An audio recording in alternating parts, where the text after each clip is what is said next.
بسم اللہ الرحمن الرحیم۔ القسم الثانی فی الفعل، قسم ثانی فعل میں ہے۔ وقد سبق تعریفہ، اور تحقیق گزر گئی اس کی تعریف۔ واقسامہ ثلاثۃ، اور اس کی قسمیں تین ہیں، ماضی اور مضارع اور امر۔ الاول الماضی، پہلا ماضی ہے، وہو فعل، اور وہ ایسا فعل ہے، دل علی زمان، جو دلالت کرے ایسے زمانے پر، قبل الزمان کا، جو تیرے زمانے سے پہلے ہے۔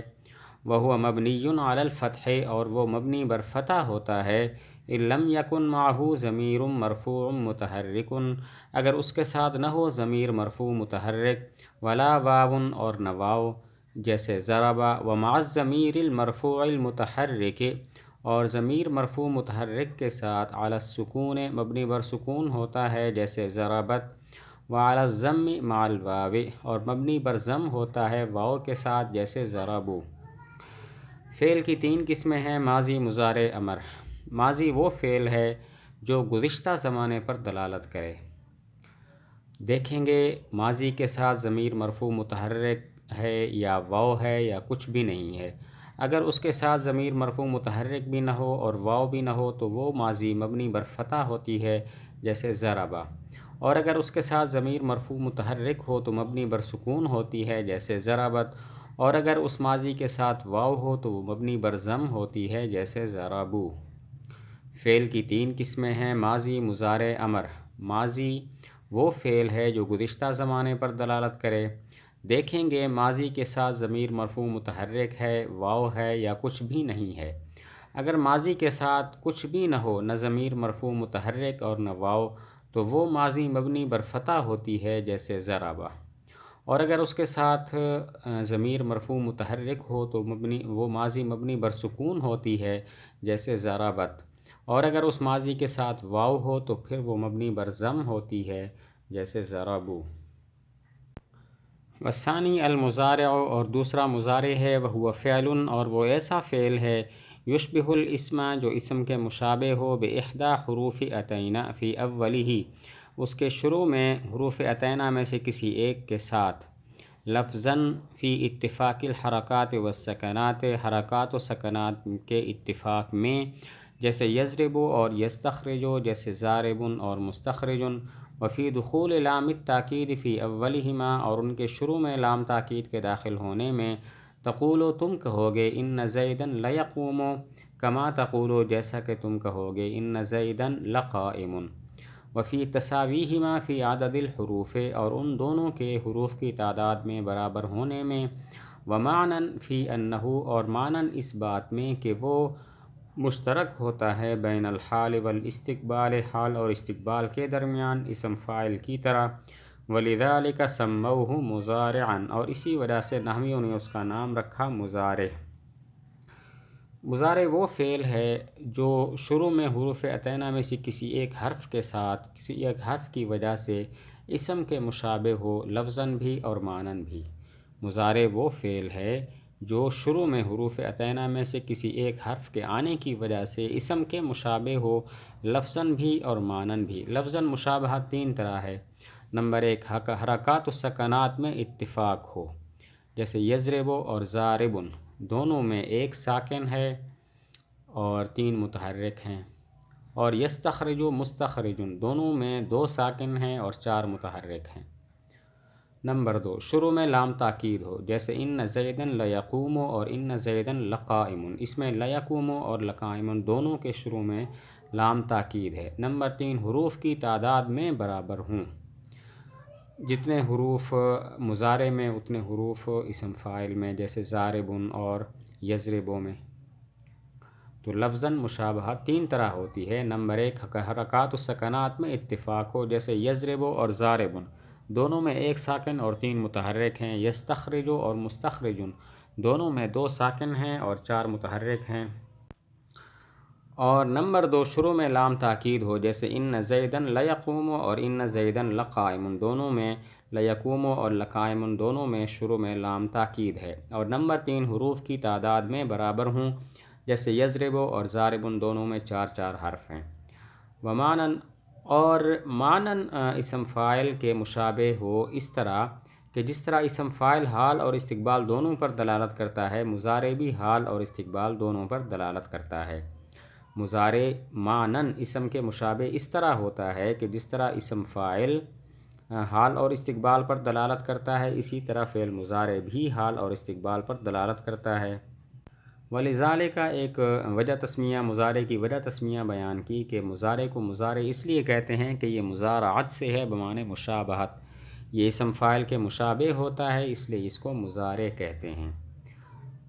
مضارع کی وجہ تسمیہ یہ ہے کہ یہ ماخوذ ہے مضارعت بمعنی مشابہت سے، چونکہ یہ اسم فاعل کے مشابہ ہوتا ہے اس لیے اس کو مضارع کہتے ہیں۔ والسین والسوف تخصصه اور سین اور سوف اس کو خاص کر دیتے ہیں بالاستقبال استقبال کے ساتھ، جیسے سیضرب ان قریب وہ مارے گا، وسوف یضرب اور ان قریب وہ مارے گا، واللام المفتوحۃ بالحال اور لام مفتوحہ اس کو خاص کر دیتا ہے حال کے ساتھ، جیسے لیضرب البتہ وہ مارتا ہے۔ سین سوفا اور لام مفتوحہ کے درمیان فرق بیان کیا۔ سین سوفا مضارع کو مستقبل کے ساتھ خاص کر دیتے ہیں، جیسے سیضرب و سوف یضرب دونوں کا معنی ہے ان قریب وہ مارے گا، جبکہ لام مفتوحہ مضارع کو حال کے ساتھ خاص کر دیتا ہے، جیسے لیضرب البتہ وہ مارتا ہے۔ سین سوفا اور لام مفتوحہ میں فرق بیان کیا کہ سین سوفا مضارع کو مستقبل کے ساتھ خاص کر دیتے ہیں، جیسے سیضرب و سوف یضرب دونوں کا معنی ہے ان قریب وہ مارے گا، اور لام مفتوحہ مضارع کو حال کے ساتھ خاص کر دیتا ہے، جیسے لیضرب البتہ وہ مارتا ہے۔ وحروف المضارعات مضمومۃ اور حروف مضارعات مضموم ہوتے ہیں پھر رباعی میں، نحو یدحرج جیسے یدحرج اور یخرج، لأن اصلہ اس لیے کہ اس کی اصل یخرج ہے، ومفتوحۃ فیما عداہ اور مفتوح ہوتے ہیں اس کے ما سوا میں، جیسے یضرب اور یستخرج۔ حروف مضارعات کا ضابطہ بیان کیا کہ دیکھیں گے ماضی 4 حرفی ہے یا نہیں ہے۔ اگر ماضی 4 حرفی ہے تو حروف مضارعات مضموم ہوں گے، جیسے یدحرج یا جو ہے مضموم ہے کیونکہ اس کی ماضی دحرجہ 4 حرفی ہے، اور یخرج اس میں بھی علامت مضارع حرف مضارع یا مضموم ہے کیونکہ اس کی ماضی اخرجہ 4 حرفی ہے۔ یخرج اصل میں یخرج تھا، حمزہ کا حذف اس لیے ہے کہ واحد متکلم اخرج اصل میں اخرج تھا، اس میں سے ایک حمزہ حذف ہو گیا تو مناسبت کی وجہ سے یہاں پر بھی حمزہ کو حذف کر دیا تو یخرج ہو گیا۔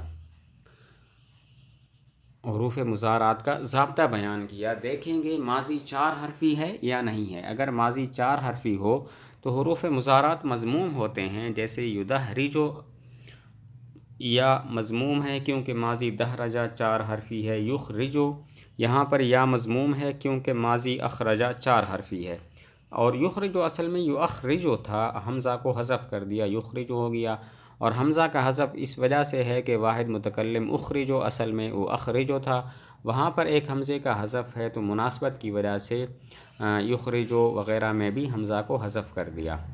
ومفتوحۃ اگر ماضی 4 حرفی نہ ہو، خواہ 3 حرفی ہو یا 4 حرف سے زائد ہو تو علامت مضارع مفتوح ہوتی ہے۔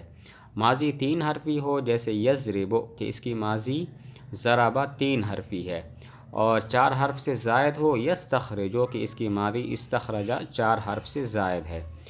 اگر ماضی 4 حرفی نہ ہو تو بلکہ 3 حرفی ہو یا 4 حرف سے زائد ہو تو علامت مضارع مفتوح ہوتی ہے، جیسے ماضی 3 حرفی ہو یضرب کہ اس کی ماضی ضربہ 3 حرفی ہے، اور 4 حرف سے زائد ہو یستخرج کہ اس کی ماضی استخرجہ 4 حرف سے زائد ہے۔ وَإِنَّمَا أَعْرَبُوهُ اور نہیں ہے سوائے اس کے کہ نحویوں نے اس کو معرب قرار دیا، مع ان اصل الفعل البناء حالانکہ فعل کی اصل بنا ہے، لمضارعته بوجہ اس کے مضارع ہونے کے، اے لمشابہته اسم لمشابہته الاسم یعنی اسم کے مشابہ ہونے کی وجہ سے، فیما عرفتہ ان باتوں میں کہ جو تم نے جان لی، واصل الاسم الاعراب اور اسم کی اصل اعراب ہے۔ ایک سوال کا جواب ہے، مضارع معرب کیوں ہے حالانکہ یہ تو فعل ہے اور فعل میں اصل بنا ہے، مبنی ہونا ہے۔ سوال ہوتا ہے کہ مضارع کو معرب کیوں بنایا گیا حالانکہ یہ فعل ہے اور فعل میں اصل تو مبنی ہونا ہے؟ جواب دیا، مضارع کو معرب اس لیے بنایا گیا کہ مضارع اسم کے مشابہ ہے، اور اسم میں اصل اعراب ہے، اسی وجہ سے یہ معرب ہے۔ جواب یہ ہے کہ مضارع کو معرب اس لیے بنایا گیا کہ مضارع اسم کے مشابہ ہے اور اسم میں اصل اعراب ہے، اسی وجہ سے مضارع معرب ہے۔ وذالک اذا لم یتصل، اور یہ اس وقت ہے جب اس کے ساتھ متصل نہ ہو نون تاکید ولا نون جمع المؤنث، نون تاکید اور نہ نون جمع مؤنث، و اعرابہ ثلاثۃ انواع، اور اس کے اعراب 3 قسم پر ہیں، رفع، نصب اور جزم، جیسے ہوا یضرب، لن یضربا اور لم یضرب۔ وذالک ایک فائدہ بیان کیا کہ مضارع معرب اس وقت ہوتا ہے جب اس کے ساتھ نہ نون تاکید ہو نہ نون جمع مؤنث ہو۔ اگر اس کے ساتھ نون تاکید یا نون جمع مؤنث ہو تو پھر مضارع مبنی ہوتا ہے۔ باقی مضارع کے اعراب 3 ہیں، رفع، نصب، جزم۔ رفع کی مثال ہوا یضرب، نصب کی مثال لن یضربا اور جزم کی مثال لم یضرب۔